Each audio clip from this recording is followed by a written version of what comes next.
मित्रांनो, धनु राशीचे होळी आणि होळीनंतरचे संपूर्ण राशी भविष्य कसा असेल हा होळीचा सण धनु राशीच्या लोकांसाठी.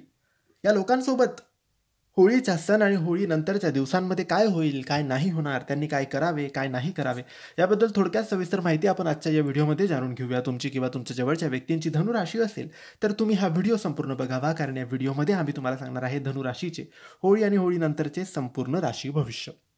मित्रांनो, तुमच्या प्रेमी जीवनावर लक्ष केंद्रित करा. तुमचा रोमॅन्टिकपणा तुमचे संबंध आणखी घनिष्ठ करेल. सुरुवातीचे दिवस क्रशला प्रपोजसाठी चांगले मानले जातात. तुम्ही तुमच्या भावना कोणत्याही संकोचाशिवाय व्यक्त करू शकतात.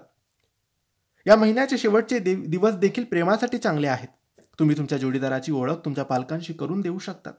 तुम्ही जोडीदारासोबत रोमॅन्टिक वीकेंडचा प्लॅन सुद्धा बनवू शकतात. काही लोकांना या काळात ऑफिसमध्ये नवीन संधी मिळू शकतील, ज्यासाठी तुम्हाला कामावर ओव्हरटाईम देखील करावा लागू शकतो. टीम आणि क्लायंटला सकारात्मक वृत्तीने हाताळा.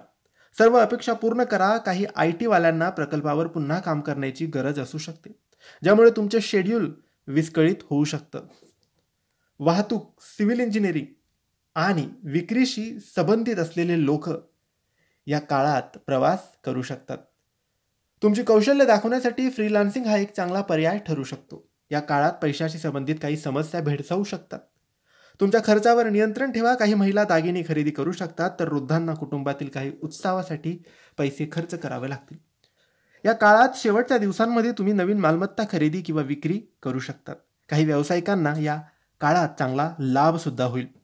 तुम्हाला कोणतीही आरोग्य समस्या उद्भवणार नाही, परंतु जे आधीचे आजार आहेत या काळात सुरुवातीच्या दिवसात त्यांनी काळजी घ्यावी. जंक फूड आणि थंड पेय टाळणं महत्त्वाचं आहे. निरोगी जीवनशैलीसाठी व्यायाम केला पाहिजे. वयोवृद्ध लोकांना पचनाच्या समस्या सुद्धा जाणवू शकतात.